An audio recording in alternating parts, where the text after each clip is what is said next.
They didn't expect me to show up. Honestly, I'm not sure I did either.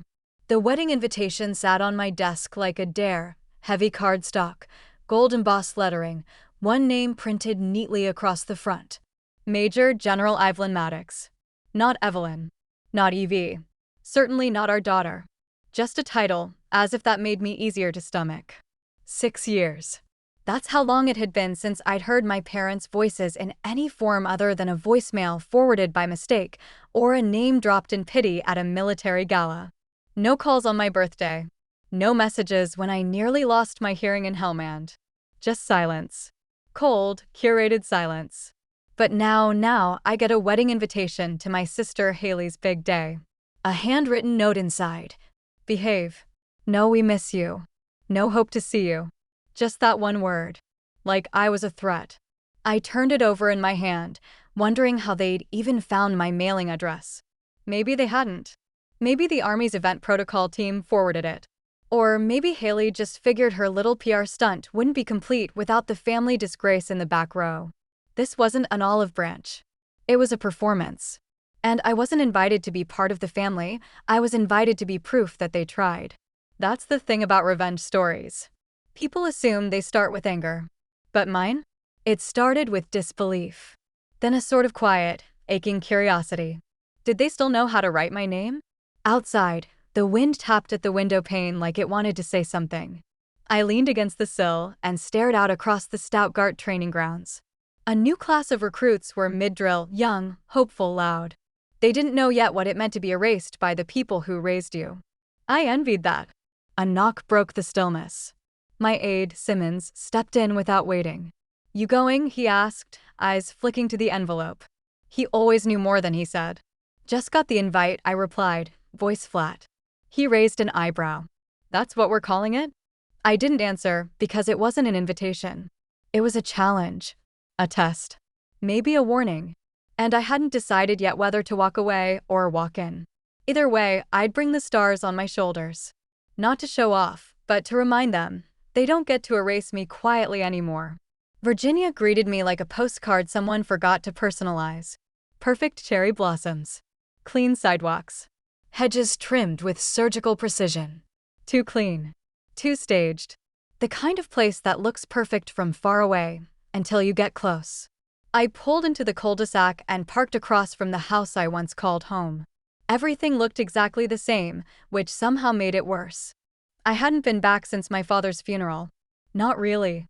Back then, there wasn't even a seat left for me in the front row. I stood the entire time in full uniform while my mother sat between Haley and Uncle Roy like nothing was wrong. Today, it was my sister's wedding rehearsal dinner, and somehow, that stung more. I knocked. A pause. Then came the scent, lemon polish. Barbara Maddox's signature. The smell of disapproval disguised as cleanliness. The door opened. She stared at my uniform for a beat too long. Evelyn, she said, voice even. Please don't ruin this for Haley. Not hello. Not you look well. Just a warning. I nodded. Barely. Inside, nothing had changed. The same china cabinet. The same chandelier. The same tension humming under the mahogany table. 14 people sat around it. 15 seats. Guess which one was mine? Far end, right beside the sideboard. The one spot where the heat from the kitchen would warm your back just enough to keep you uncomfortable. Not next to Haley. Not even in the middle. They knew exactly what they were doing. No one said, Evelyn's back. No one introduced me. I was just there, like a shadow in a starched uniform. One cousin glanced up and whispered to someone beside her. I caught the word, security. I didn't even flinch. But maybe you've been there, walked into a room that used to hold your memories and felt like a stranger. If that's ever happened to you, I bet you still remember the silence louder than the laughter. It's wild how people can erase you in plain sight, isn't it? The reception ballroom looked like a magazine spread.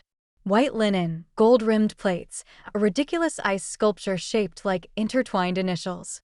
Everything about it screamed perfection, except the seating chart. My name wasn't there. I stood in front of the brass easel, scanning down the rows. Haley and Andrew at table 1. Our parents at table 2. Cousins at 3 and 4. And on it went. No Evelyn Maddox. No Major General. Just a tiny E. Maddox, scribbled in small print at table 12, near the catering exit. The napkin at my place was a slightly different shade of cream. Subtle, but clear. Not a mistake. A message. I'd seen battlefields with less calculation.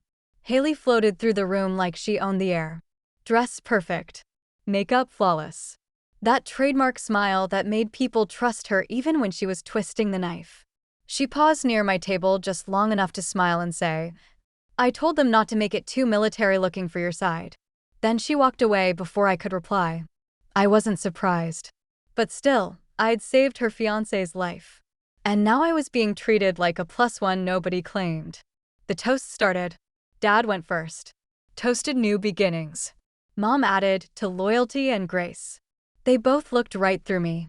No mention of the daughter who flew halfway across the world. No thanks for attending. No welcome back. Then Haley took the mic. Champagne flute in one hand, she swirled like it was a Broadway moment. "To think," she said sweetly, "even my big sister made it tonight, flying all the way from wherever she guards doors now." The room laughed. Not softly. Not awkwardly. It was the kind of laugh that comes easy when the target isn't in the room. Except this time I was. And then Barbara, my mother, chimed in from table 2. "She's the shame of this family, but at least she's punctual." That was it. The whole ballroom tipped into full laughter. Glasses clinked. No one looked uncomfortable.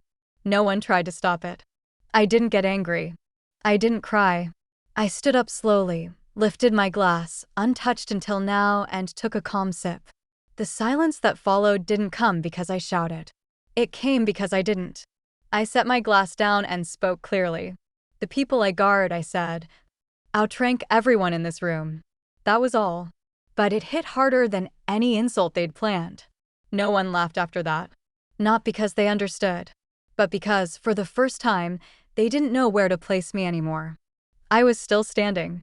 Not because I had something to say, but because, for once, I needed them to see me. Not guess. Not assume. Not avoid. And then I saw him. Andrew. Standing at the far end of the ballroom, halfway between his new in-laws and the people who once cheered his commissioning. His jaw was tight, eyes locked on mine. He didn't laugh. He didn't smile. He just walked, slow, steady, with that soldier's gait you can't fake. He moved past the cousins, the neighbors, the friends of friends. Past my mother, who whispered something sharp that he ignored. Past Haley, who froze mid-glance and clutched her champagne like it might save her. He stopped one pace away from me. Not close. Not casual. Formal. Then he saluted. Crisp. Sharp. Regulation perfect. And clear enough to cut through every chandelier and every lie in the room, he said. "This is Major General Evelyn Maddox. My commanding officer. Please forgive my wife." You could hear the gasp before you saw who it came from. Haley's smile cracked. Her eyes went wide. The mic slipped from her hand, hit the floor, and thudded like a gavel. She fainted. Someone screamed. A flute of champagne shattered. My mother stood so fast her chair toppled. But me? I didn't blink. Because this wasn't revenge.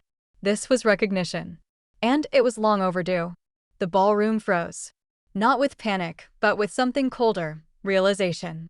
Then, from one of the side tables near the wine bar, a man in uniform stood. Colonel Reardon, retired, but still proud. He raised his hand in salute. No words. Just respect. Then another, General Park. Then a third. An older woman I didn't know, but whose eyes said everything. She'd worn stars once too. For salutes. For truths made visible. And no one could unsee it now. My mother tried to speak. This is not the time. But no one was looking at her anymore. The eyes in the room had shifted. Not because I asked for them, but because they finally understood what they'd erased. And just like that, the shame they'd thrown on me fell back on them. Quiet, but heavy. Andrew lowered his salute. He stepped back, giving me the floor, without ever saying another word. I didn't take the mic. I didn't raise my voice. I just stood there. And somehow, that was louder than anything they'd ever said to me. The hotel lounge was quiet. Not cozy, strategic. Velvet chairs. Dim lamps. Hushed voices. The kind of place where secrets didn't echo. Barbara Maddox sat across from me in a pale cardigan and a blouse with pearl buttons. Not one was undone. Of course, she didn't reach for me. Didn't smile. Just said, "You certainly made a statement." I didn't answer. I didn't need to. She took a sip of her cold coffee. The media is buzzing. Some of the headlines are flattering. Some aren't. Still nothing from me. I wasn't prepared, she continued. None of us were. Not Haley. Not even your father, if he were still.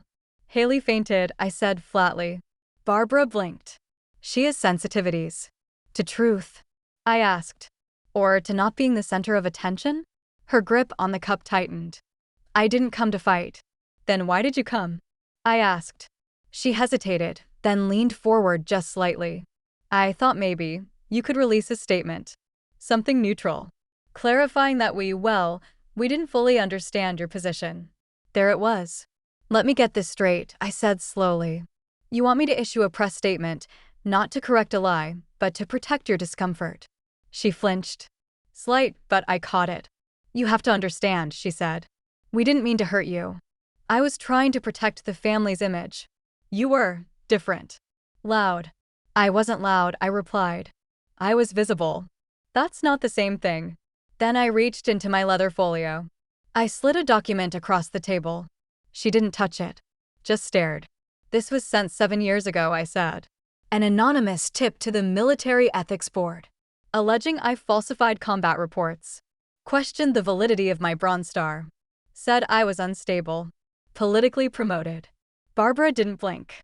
I was passed over for my first star that year, I continued. No explanation. Just silence. That could have been anyone, she said quickly. You're a public figure. I slid a second page forward. Linguistic analysis. Military use only. Cross-referenced writing patterns, sentence structure, tone. I tapped the bottom line. 96% match. Haley Maddox. Secondary lexical contributor. Barbara Maddox.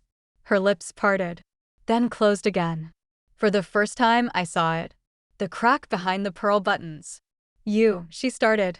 I didn't say you wrote it, I interrupted. I said you gave her the language. The access. The documents. The tone. She sent it, but it was your fingerprints. She looked down at her coffee. It had gone cold. You didn't just ignore me, Mother, I said. You sabotaged me. Quietly. Professionally. Efficiently. Her eyes welled, but no tears fell. I made choices, she whispered. And I paid for them. I didn't stop loving you, she added. No, I said. You just stopped calling. The silence that followed wasn't angry. It was heavier than that.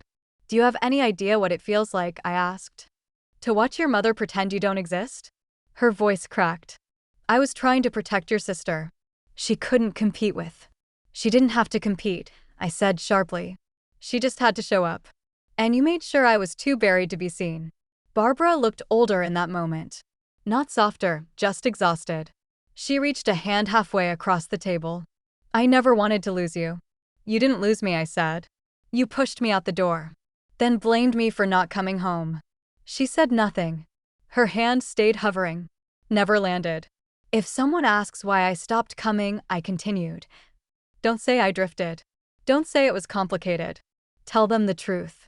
You made a choice. And so did I. I stood. Left the documents on the table. She didn't chase me. That's the thing about betrayal by your own mother. It doesn't need a raised voice. It just needs silence. And paperwork. The breeze off the Amalfi Coast smelled like salt and lemon. I stood barefoot on the terrace of a small cottage tucked into the cliffs, a cup of dark espresso in one hand, the sea stretching out below me like it had nothing to prove. For the first time in years, I felt still. No orders. No dress codes. No ceremonies or salutes. Just morning light canvas. And silence that didn't punish me for existing. The press never got the statement they wanted. I didn't give them a quote. Or a soundbite. Just one moment. One salute that said everything. And that was enough. The clip from the wedding went viral. Over 3 million views in the first 48 hours. The caption read, "They mocked her until her rank silenced the room." I never commented. Never shared it. Never explained. I didn't need to. Weeks later, the Pentagon called. They offered me the chair position on the new Joint Ethics Advisory Board, a seat built, ironically, out of the very betrayal that once tried to break me. But I said no. Instead, I launched the Resilience Foundation, a national resource for service members whose careers have been sabotaged by the people closest to them, spouses, siblings, parents. We help them rebuild, not just their clearance, but their confidence. Because sometimes the biggest battles aren't fought in uniform. They're fought at dinner tables, in family group chats, in empty seats at funerals. The irony? The people who worked hardest to erase me are the ones who made me unforgettable. A few months ago, my mother sent a letter. Handwritten. She said she'd watched my interview on PBS, the one about betrayal and the chain of command. She wrote, "I didn't realize how far you had climbed. I wish I had seen you then. But that's the thing. She did see me. She just didn't want to. And now? Now she doesn't get access to who I've become. Not because I hate her, but because I finally love myself enough to choose distance, without guilt. The military taught me how to lead under fire. But exile? My family taught me that. So I made peace with it. This morning, the boy from the village came by with a basket of bread and olives. He asked in broken English, 'Were you really a general?' I smiled. Once I said, 'Now I'm just someone who decided not to disappear.' He grinned and ran off barefoot, laughing. I turned back toward the sea. And for the first time, the silence didn't hurt. Have you ever had to walk away? Not to hurt them, but to finally protect yourself? I'm not asking for details. Just if this story reminded you of someone, or some silence you've lived through. Tell me you're here. That's it. Just drop a or a word. I'll read them all. Thank you for staying with me through this story. If you felt seen, even just for a moment, then I'm glad we found each other.